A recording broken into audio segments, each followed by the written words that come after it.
Good morning and welcome to Authors at Drucker. I'm Dave Specht, Director of the Global Family Business Institute at the Drucker School of Management. At the Drucker School of Management, we aspire to become the global meeting place for the world's most influential business-owning families. This conversation today represents progress in our achievement of that objective. Authors at Drucker is an interview series where we feature top authors that write about issues impacting business-owning families.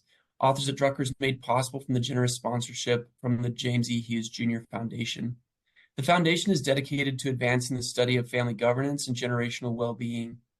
We at Drucker School feel very aligned and very grateful to Jay Hughes and his foundation. On the last Authors at Drucker, we featured a book called Cross Cultures, How Global Families Negotiate Change Across Generations. That was with my friend Dennis Jaffe. If you missed it, please feel free to check out our recording on YouTube or on our website.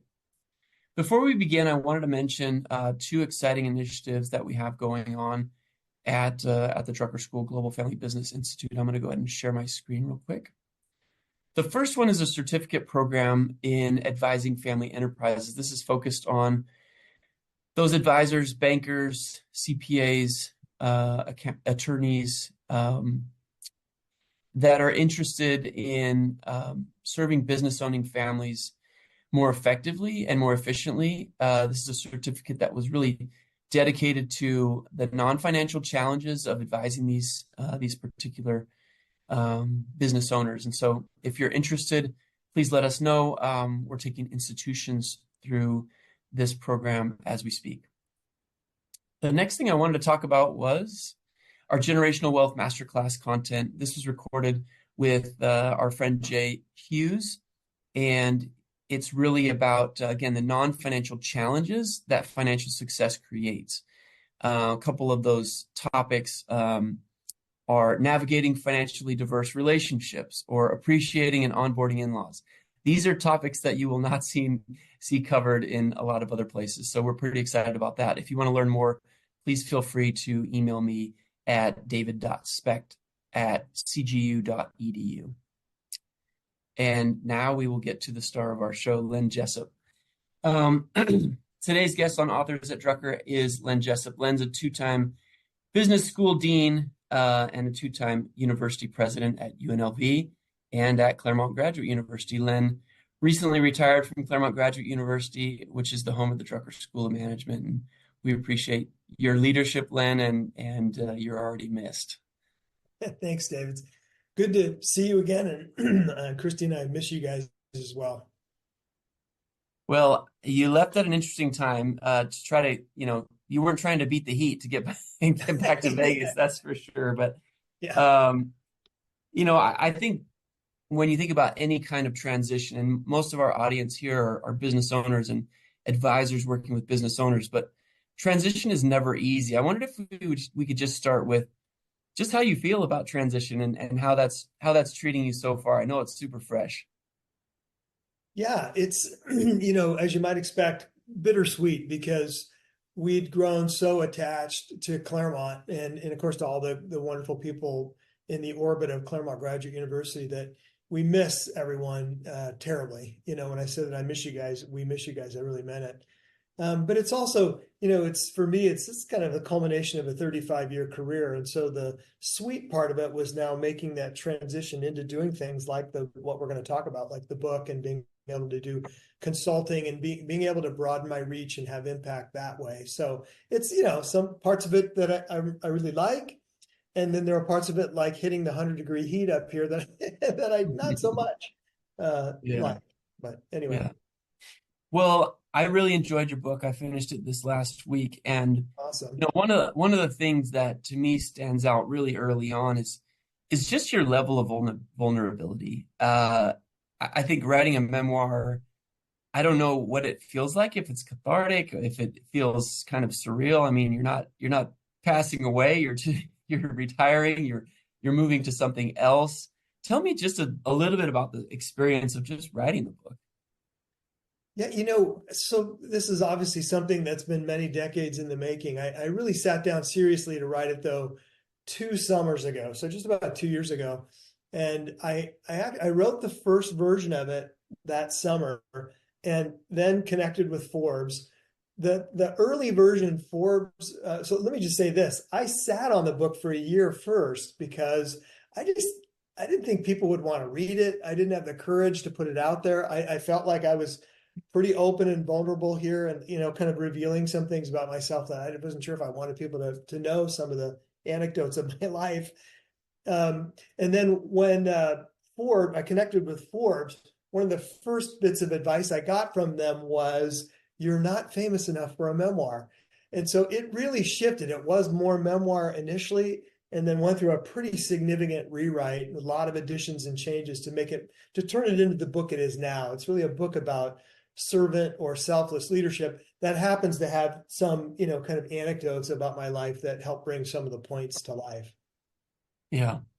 No, I loved it. I mean, honestly, I should write a book for myself at kind of, Yeah. I hope I'm at the halfway spot, halfway mark, but I think there's some beauty in looking backwards and seeing progress where, you were running so fast and so hard in all these jobs that you've had, like back to back to back. Yeah. There's probably not a lot of time for reflection. And so just tell us a little bit about what that reflection period was like. Did it bubble up a lot of emotions, or what was that like? Yeah. The original sort of beginnings of the book, going back almost 20 or 30 years, were probably like you do. I'd get those really, I'm so busy, those little brief moments. Usually I was on a plane, and I'd be going across the country or across an ocean and looking out the window. And it would be one of the few times in my life where I was alone, for an extended period of time, to just kind of gather my thoughts. And I think I initially went into those long flights dreading them and thinking, I hope I sit next to somebody that I get to talk to. And then I got to a point where I actually bought a pair of Bose headphones and put them on so that people wouldn't talk to me, because I really began to find that that alone time was precious. And that's why I started jotting down notes by hand or typing on a laptop, and just starting to, I'd come to some sort of an epiphany, and I'd capture that. And that was kind of probably the beginnings of the book, was just in those little bits of rare points of reflection. Yeah. Those quiet moments are interesting. What happens in our brains when we allow for that quiet? I remember I was sitting in an airport in North Dakota a number of months ago, and my dad passed away 2 years ago. And it was just a quiet moment in North Dakota where all these emotions just kind of washed over me. And I Yeah. don't know if it hadn't happened because I just was running so hard. We have 6 kids, but those quiet moments will get you. Definitely. And I've had many of them, sometimes on planes. Mine tend to be, though, more often when I'm out in nature, out in a Yeah. natural setting, and I can't see anything man-made, or hear anything. I can't, a car honking or an alarm going off. And yeah, that's where they tend to hit me. And I come to those moments too, like, holy cow, I really miss my mom and dad, or wow, my kids are really important to me. Yeah. I really love my wife. I'm missing my wife right now. And that tends to be the moments where those kinds of things hit, and they're emotional. They're epiphanies. Yeah.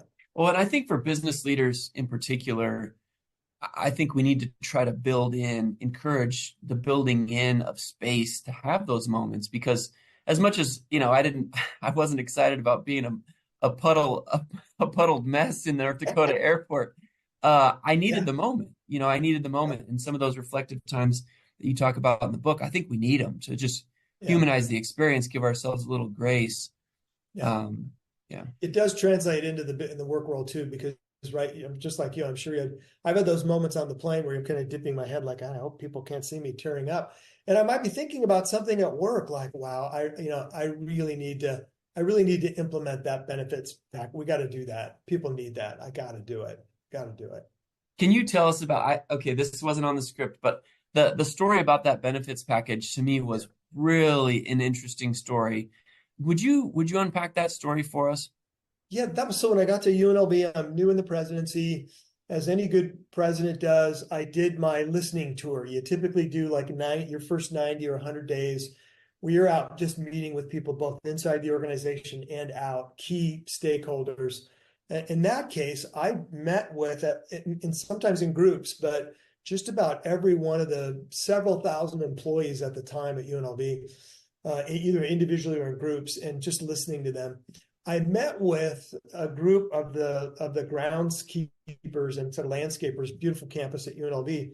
One of the lead supervisors, Conrad, after the meeting came up to me. Think about the courage it takes, and you're a groundskeeping supervisor, and you're going to go up to the new president.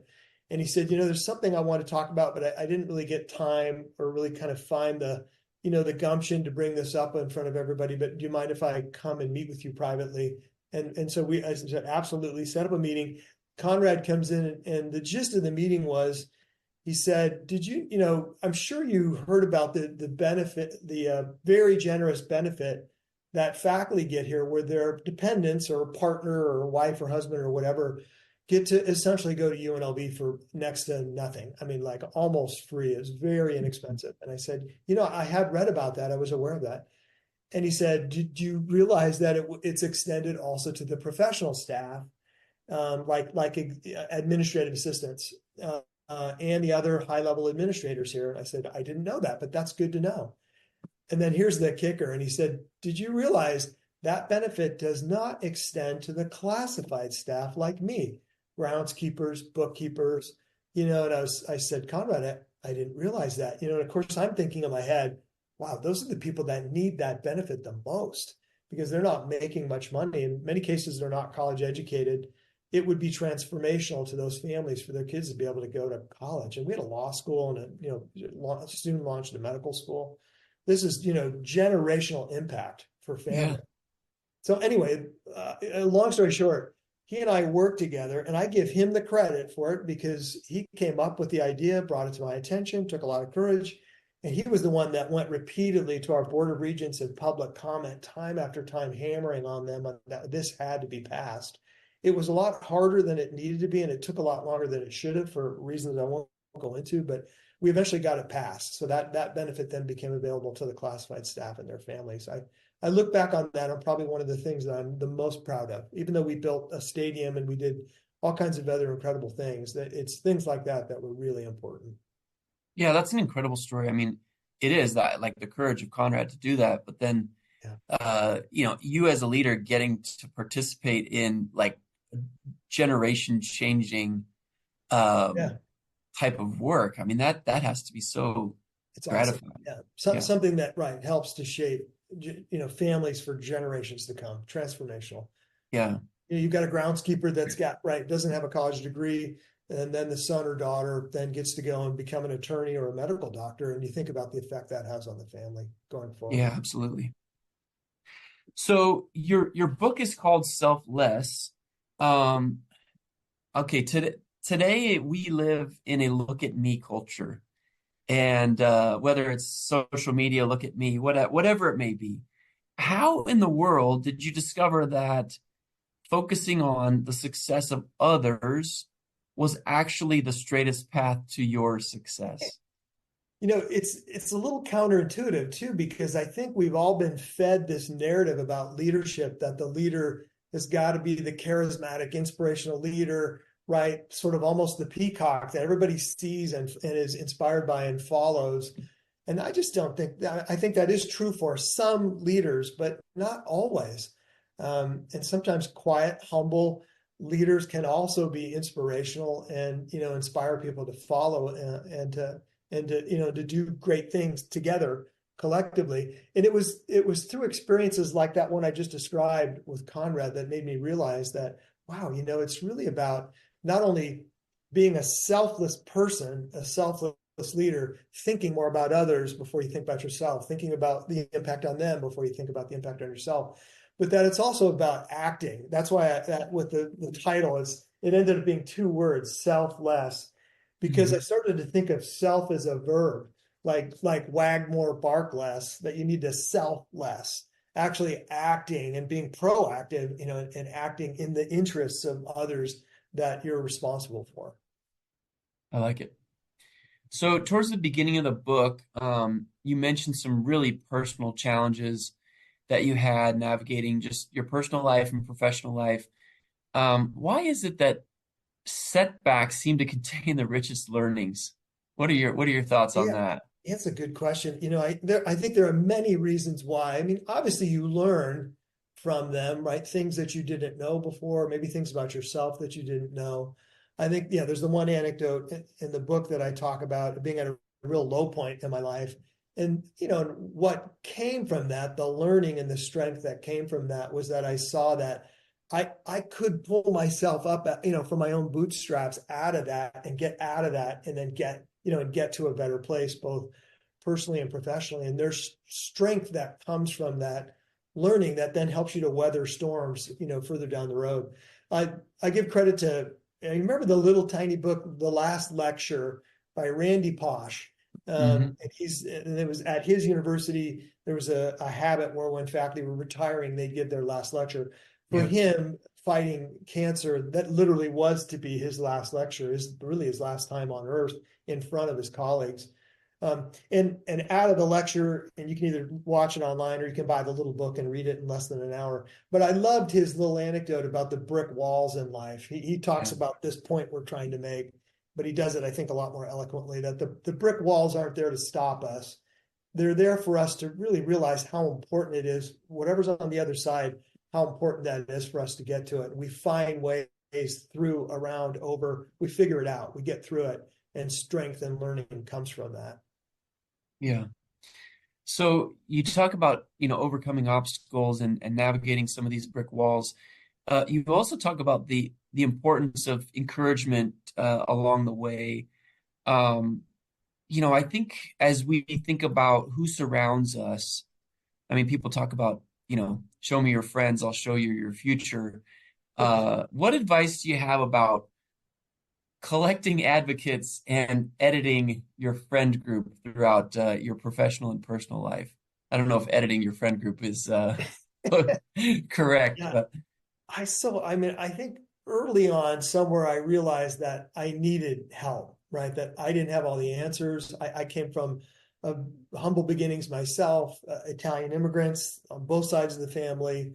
I was the first one to graduate from college. So we weren't talking about college around my dinner table, not at all, quite the opposite. And early on, my dad, in fact, discouraged me from college and thought I should do civil service, get a good job with benefits and good health care and those kinds of things. So I realized I needed to go out. I knew that there were other people, other professions, other ways of doing things that were, like I mentioned, doctors and lawyers. I mentioned with Conrad's family, very same with my family. So I figured out I needed to go meet people and talk to people and learn from people. And later on, years and maybe a decade or so later, I sort of thought of it like, as my learning expanded, like I needed to have my own board, like my own Mhm. board of advisors or trustees. And so I collected a pretty good group of mentors that never met together as a board, but they were my board of trustees or advisors that I got a lot of good advice from. And I've kept that all the way through to current. I've still got a very active set of mentors, very successful people who I learn a lot from, and I treat them like a mentor. I'm maybe in their minds it's not, they don't look at it that way, but I do. I'm constantly hitting them with questions and asking them about how to do things, and that to this day has served me well. Now I'm not like actively editing people out of the list. You know what I'm saying? Because I would sort of consider my list of best friends to be in the hundreds, if not the thousands. And I'm actively communicating with a wide, broad swath of people all the time. So I don't want to give the impression because some people have written about that. You've got to kind of get people out of your circle as you're adding in new. And I'm not necessarily an advocate of that. Yeah, and I'm not either. What I meant really with editing is, sometimes there are people around you that, it just feels heavy when you're around them, and they're either naysayers or they don't really believe in what you're doing. And if you have too many of those around you, it just becomes Yeah, totally. a burden. Yeah. And you don't necessarily need to edit them out. But I think just being aware of who lifts you up and who pulls you down and who gives you energy and who takes all your energy. That I guess that's what I meant by editing. Yeah, totally. I totally get it. Many of my friends, my really, really close friends, we're constantly helping each other through difficult times, difficult issues. Things happen, in life. But that, to your point, I try not to spend time with people who are perpetually stuck in negativity. Yeah. It's draining. Yeah. So you you organize your book as a 5-act play, and I'd love to just touch on each of these, but the first one is origins, the second one is our beliefs, third is adversity, four is impact, and the fifth one is legacy. So let's start with origins. How does understanding our past or even just our ancestry play a role in our identity and also our trajectory? Yeah. And quickly, I'll just say that I was trying to be cute with the structure because I wanted this to be a compelling narrative, right? Storytelling. And Yeah. so I started to do some research and I realized there's a structure to Shakespearean plays, Elizabethan plays, that era. There was a 5-act structure that had a rhythm and a story arc. And so that ended up sort of how I ended up getting to the structure of the way that I tell the story. Hopefully it helps for people Yeah, I like it. to stay It works. engaged. My goal is if somebody reads it all in one setting, that's perfect. That was exactly what I wanted to have happen. But to your point, I I go back to I've got a couple of mentors, Bill and Nancy. I mentioned them in the book.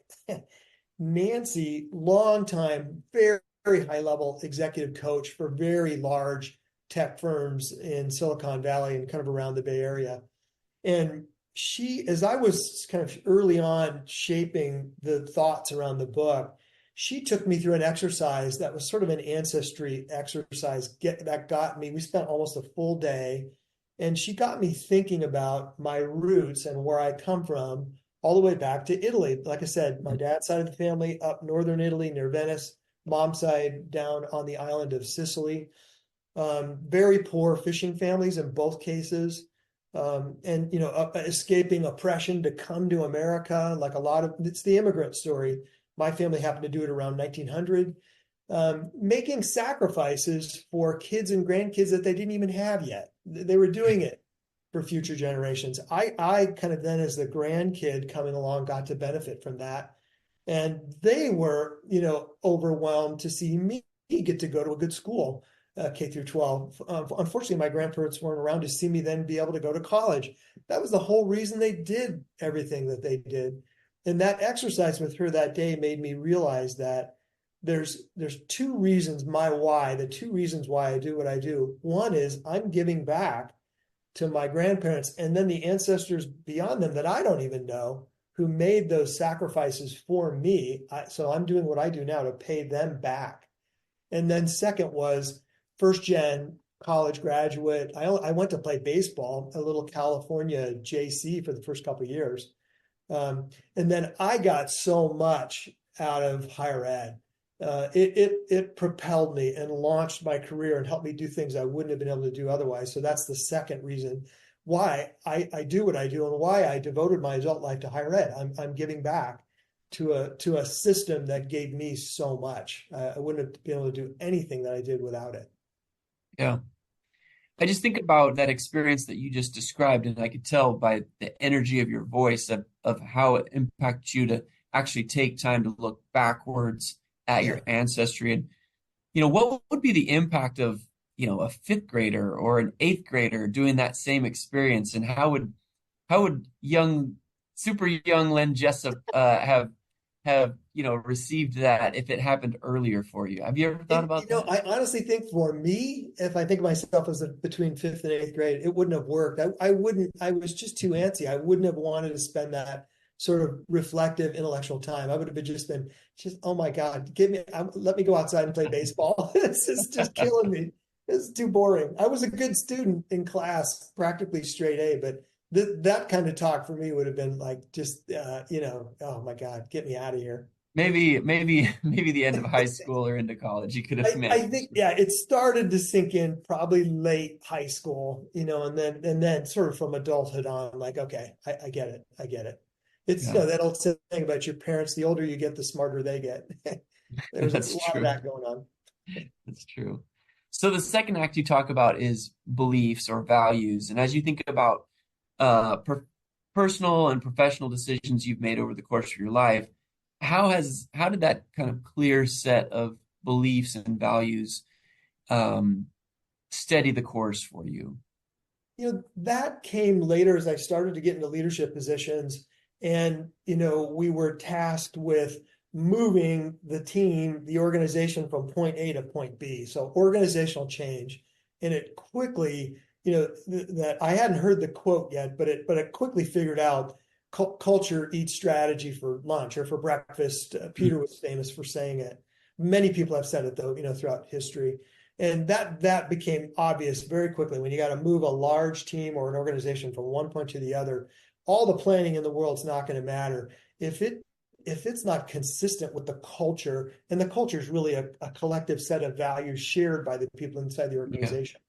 Yeah. And if that already wasn't a dominant value that was kind of predominantly held by the group, it didn't matter how much planning we did. Best laid plans of mice and men.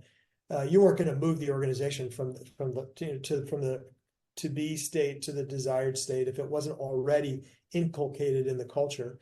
So then that meant you had to step back a point and work on the slow process of reorienting the culture and the values that are dominant.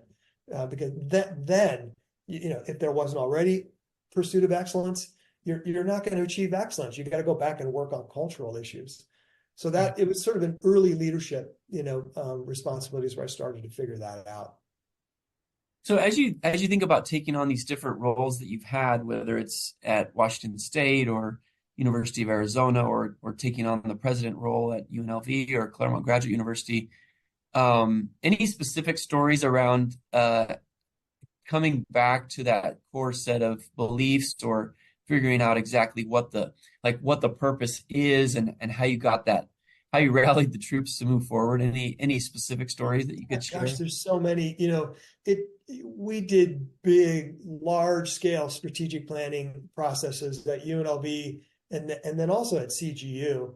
And the lesson you get from that is that process can't be top down, because that's not going to go very far. It doesn't matter how charismatic you are or how much sort of positional authority you have, and especially maybe in a higher ed setting with tenure, that you're not going to go very far. So you've got to stop and sort of pull back and say, all right, this strategic planning process has to be very engaging and inclusive. I got to involve everybody. I got to listen to everybody. Go slow to go fast. might take a little bit more extra time to hear from everybody about exactly where they think we need to go and how we're going to get there. But if you do that, then we're going to have a plan that there's buy-in. People have been engaged in it. It was co-created. There's much more buy-in in the process. Then you're going to move a lot faster when you start implementing it.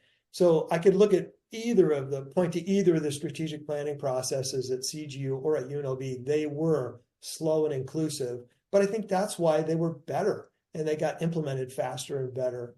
In the book, I tell just even a little simpler example of being in Arizona. I'm an alum. I go back to Arizona, the business school, to be the dean. We do that process, the listening tour, then the strategic plan. We realized we need to do online learning. There was resistance. I couldn't understand why. We went and met with a senior group of faculty, and we figured out that they weren't necessarily opposed to we needed to do an online MBA. They got it that we needed to do it. They just didn't personally want to have to be, design and build and teach the courses. Yeah. So we sort of, reached a detente with a group of senior faculty that they would allow this younger group of champions to design, build, and teach the online MBA because we needed that revenue, quite frankly. Yeah. And we just needed it to move into the 21st century. And then the senior group of faculty, we still needed them to teach in on-ground programs the same way that they teach, and they were very good at it. And they would do that, and those people would do that, and there'd be no passive-aggressive sabotage. We kind of, again, came to a detente about it, and we moved on. And they did good what they did, and these other group did good what they do. And that online MBA now has hundreds of students enrolled in it, and thank God it's providing the revenue that business school needs. But I had to slow down to then be able to move and to go fast. Underlying beliefs, were things I had to reckon with, or we weren't going to get where we needed to get to.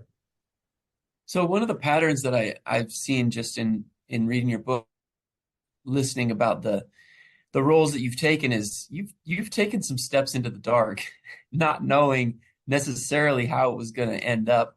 I mean, any of those roles, you don't really know what you're walking into until you're in it, especially if Yeah. you're not in the institution, kind of understand the culture of that institution before you say, yes, I'll go ahead and lead that. So, for those that are listening that are, young family business leaders or young leaders that are worried about the uncertainty because you can't know everything before you say yes to an opportunity. What advice would you give for them to, have their eyes as wide open as possible, but to also be able to just navigate a decision where there is not full information available? Yeah. Well, probably the best example of that I can give personally was that at UNLV, the aspiration of the board and the community and the campus was they wanted to be a Carnegie R1 campus. And that's definable. You can see what that is and quickly figure out, okay, I know what that point A to point B is going to be. They wanted to launch and get accredited a top flight medical school. Again, it's definable. They wanted to have a Can stadium. you just can you just define Carnegie R1? Because not all Yeah, of our listeners may know that. The Carnegie Foundation does a classification of universities, and R1 is about 130 or so of the top research Okay. universities in the country. Yep. And so that's measured by their grant-funded research expenditures and by how many doctoral students they produce. It's Got it. quantifiable. You can see it. So you Got can it. you can shape up an organization like UNLV that was R2 and was in the prior level, and you can see what it's going to take pretty quickly to get to the R1 level. And then AAU is the top 50 or 60 or so, the really elite research universities in the country. And those are all definable and visible. Got it. So it was R1, stadium needed to be domed to be able to play football in, going to need a partner, ended up being the NFL, going to need to launch a medical school, need to get it accredited, need to, have a faculty practice plan. So they were these, huge, what's the old saying, the bodacious, the hairy, audacious goals. I mean, Yeah. those were big, heavy lifts, but I kind of did the quick analysis. I could see the steps. I, quickly communicated with each of those stakeholder groups through the interview process to gauge that the passion was there. And so even though it was all in the dark, huge, but I was able to shed a little bit of light quickly on what needed to happen. I could see the passion from the constituent groups. So in my mind, I thought, okay, I can see ahead. I can see that there is a tipping point. I think we can do it. I don't have all the answers. I don't know exactly how I'm going to do it. I'm going to need resources that I don't know yet where I'm going to get them from, but I could start to see a tipping point. And then that kind of gave me the courage to just jump in and go for it, knowing that there'd be a lot to be discovered on the voyage that I didn't know yet. Yeah. So not a lot of people have been taken behind the curtain of what it actually takes to get an NFL team to come to a place and then to have a partnership with a university to build a stadium. Can you just take us behind the curtains just a little bit on how does that even happen? Because Yeah. that seems like a monster of a challenge and It was opportunity. it was the most difficult of the three I just mentioned. Carnegie R1, launch an accredited medical school, and then Dome Stadium in partnership with the NFL. That one was by far the most complicated and difficult.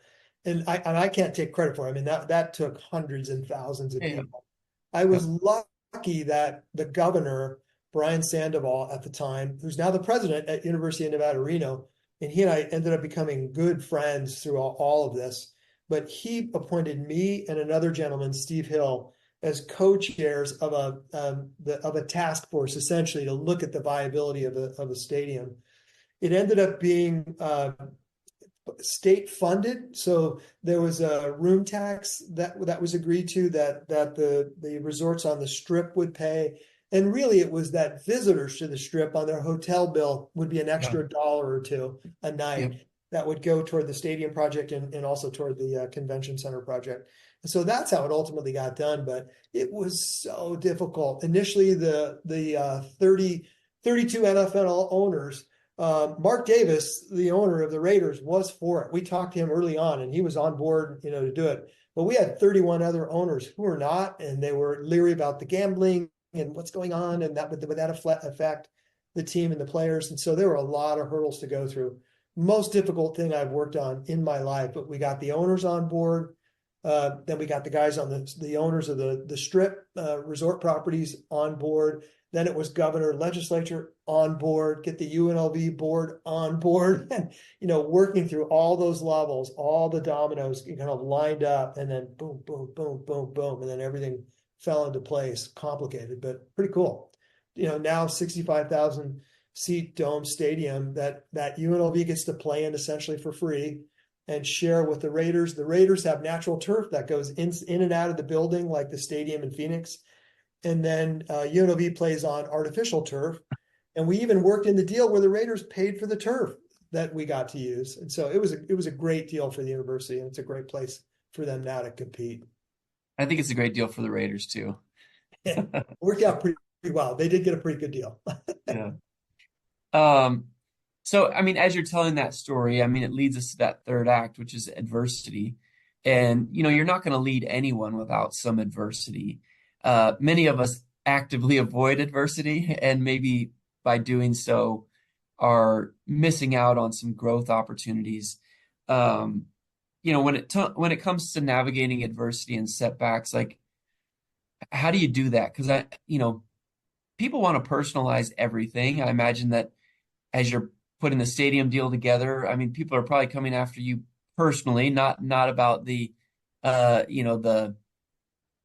the structure of the deal. They're saying you, or they're pointing fingers at specific people. I mean, in leadership, that's going to happen. How have you navigated adversity and learned from it? That began happening early on. I think about, I don't remember the year, but the first time I became dean, I was at Washington State University, and we had a business school that was about to lose its accreditation. And we ultimately were able to avoid that and have it be reaccredited and then launch it on this great trajectory. But when, that involved making changes in the pursuit of, I mentioned before, the pursuit of excellence, the pursuit of quality. And if that's not in the DNA, you're going to run into opposition. Yeah. And if you're really, remember the book, Who Moved My Cheese? Yep. If you're really seriously moving cheese and taking it away from people, they will come after you. And not only professionally, organizationally, and, working on trying to stop you on the merits, but they'll come after you personally. I had that happen at WSU with people attacking my character personally, trying to impugn my integrity personally.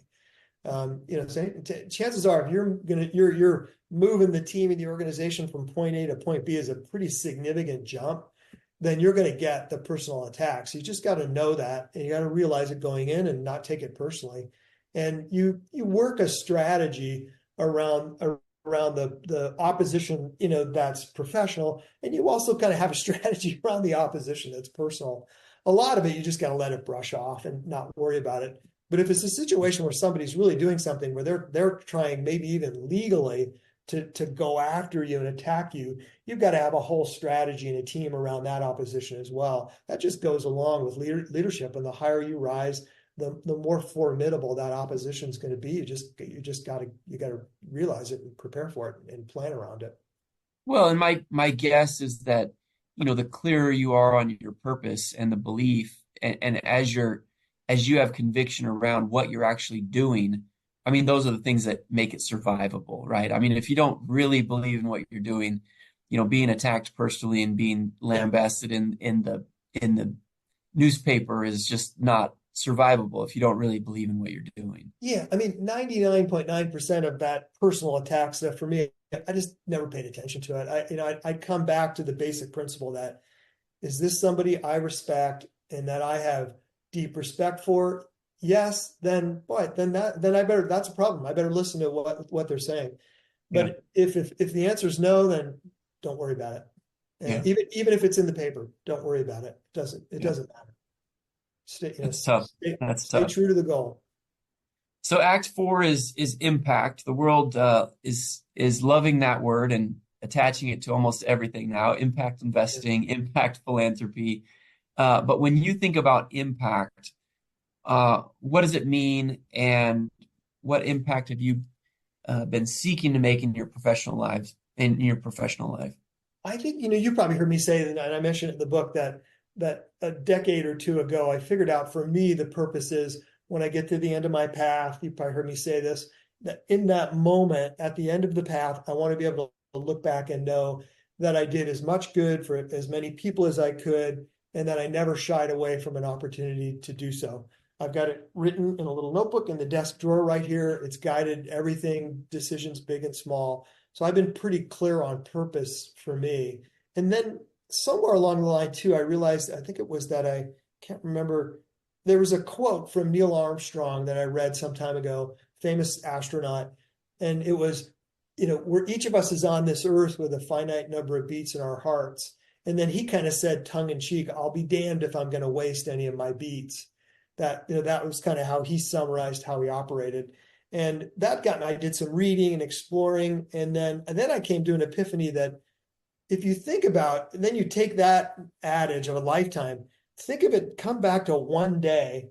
And for most of us in a 24-hour cycle, we spend a good chunk of it sleeping.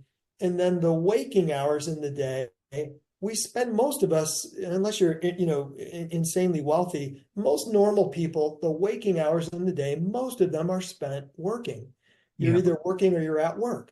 And so I got to think about the people that I work with, and especially the people who I'm responsible for, that they're spending most of their waking hours of their entire lives working, and that they spend most of their lives working, most of us, right? Because you start at an early age, most of us. And then most people work till a late age, they pass away. And then unfortunately, most people then pass away shortly after that. It's this inordinate amount of time spent working. So then the epiphany was, I thought, wow, on a day-to-day basis for the people I'm responsible for, isn't it my primary responsibility is to make sure that time that they're spending so much of it, that it's well spent, and that they derive personal, not meaningful to the organization, but they derive personal meaning from the work that they're doing with me, and that they enjoy it, and that it's meaningful, and that they're engaged. And then I realized that's the real impact. That's the personal responsibility for me as a leader. That's how we all should be thinking about our role as a leader. That's job number one. Awesome. So act number 5, you talk about legacy. The word is challenging to me, maybe because I hear it so much in working with business owning families, and legacy becomes, what really is it? Is it someone's legacy? Is it a family legacy? And, can legacy be intentionally pursued, or is legacy the story that others tell about us, and we really don't have impact on or control over legacy? It's a fraught word for me, but what's legacy to you? Yeah, I think of it, I think it's a little bit of everything that you said, but I think of it as, like, you think about impact, and I'm thinking about the impact I'm having today. And then I think about, sometimes, okay, when I'm not here, what will be the impact of actions I've taken today and the effect that I've had on things and on people? What's the impact after I'm gone? Is there any impact at all from anything that I'm doing? And I want to try to do things now that will have an impact that supersedes me, that lasts beyond my time here. And I'll give you an example I think maybe helps it. And I talk about this in the book, in that chapter. While I was at UNLV, had a very active foundation board of trustees that giving a lot of their time and treasure and talent, their network and everything into that university and helping to make it great. Active, great board. One of the great board members, Randy, called me one day and said, one of our trustees, Irwin, is not doing well. It's probably not going to be with us much longer. And he had done a lot for the university. And Randy said that Irwin was very depressed, and he needed something to kind of pick him up. He was at the time very infirmed and bound to a wheelchair.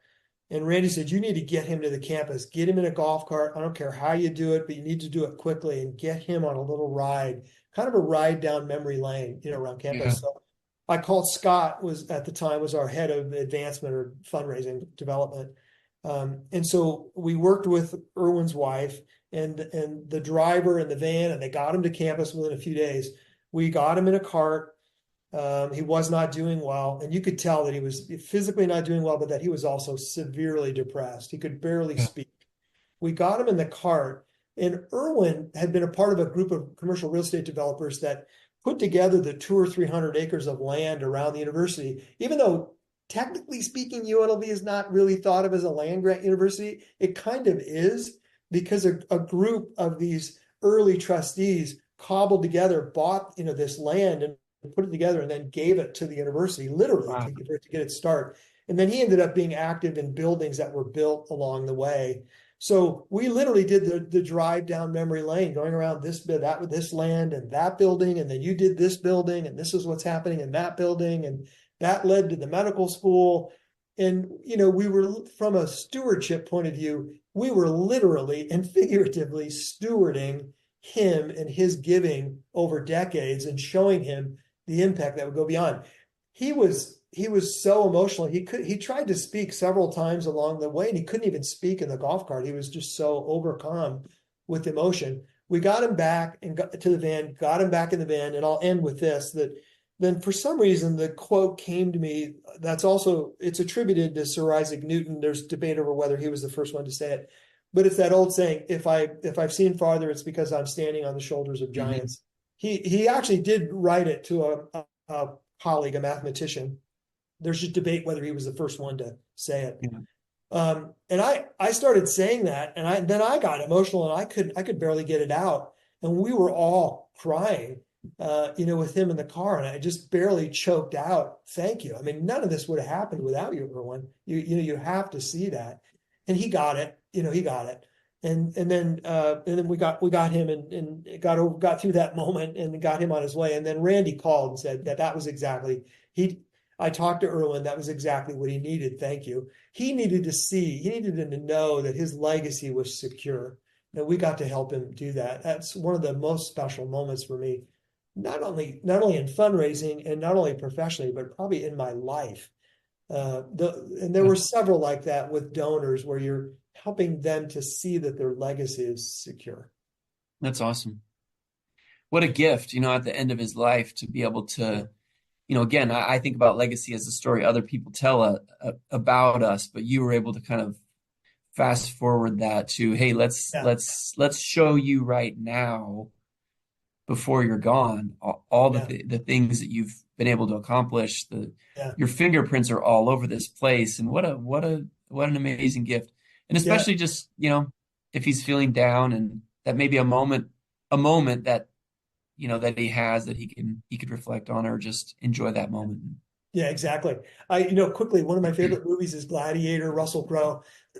There's many moments in that movie that make me cry, but at the end of the movie, where he was a soldier of Rome, honor him, and they're picking him up. I've watched that movie probably 10 times. I cry every time at that last part of that movie. Every foundation employee should watch that, honor him.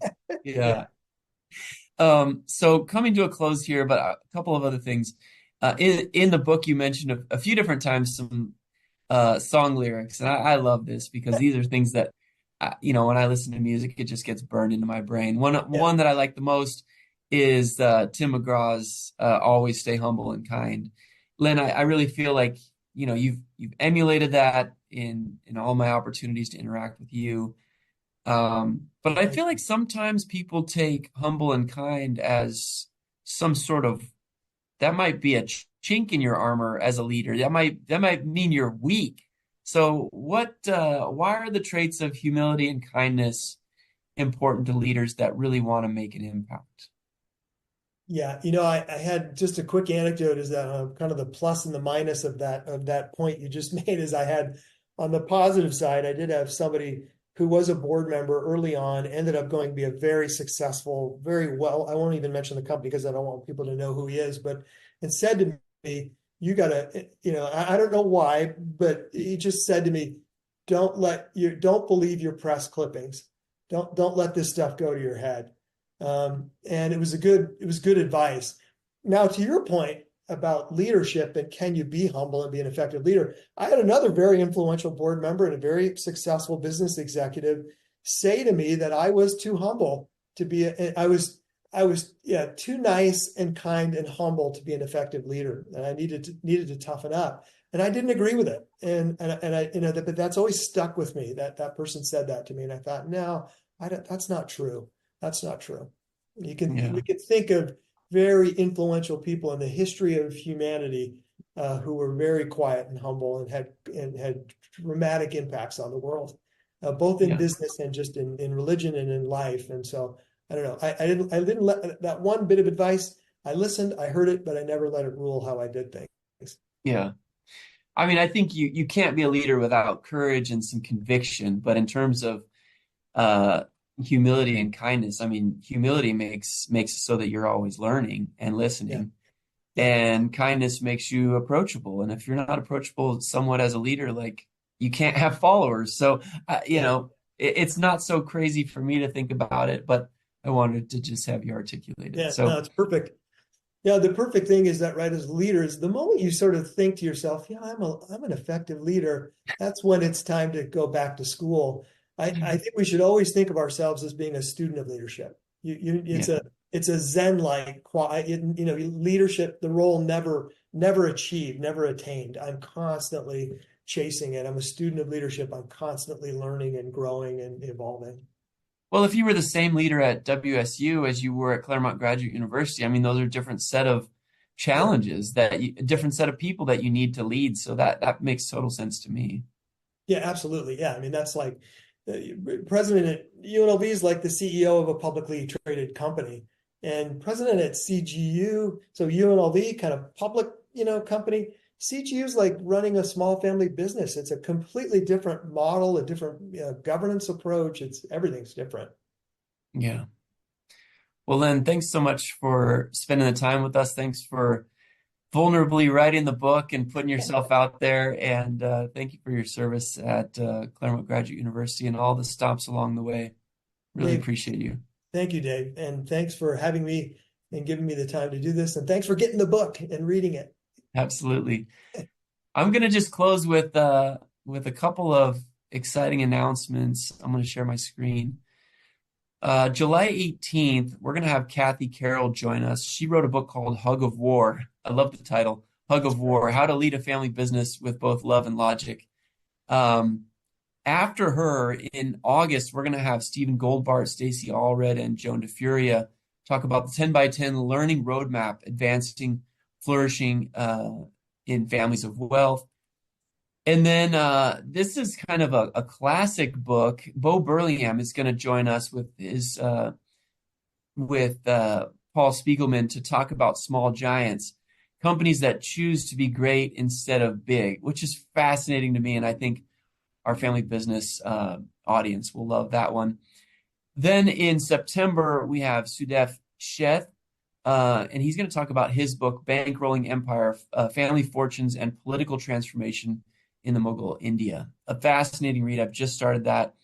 And then the last announcement I have is that we've landed Guy Kawasaki. He's going to join us in the fall in October to talk about his book, Think Remarkable. And before that, he has a podcast called Remarkable People. If you haven't heard it, I highly recommend it. But that is what we have going on at Authors at Drucker. Thank you so much, everyone, for investing your time with us today. And if you have any questions, feel free to reach out to us. Thanks again, Len, and have a great day. Awesome. Everyone. Great lineup. Thank you.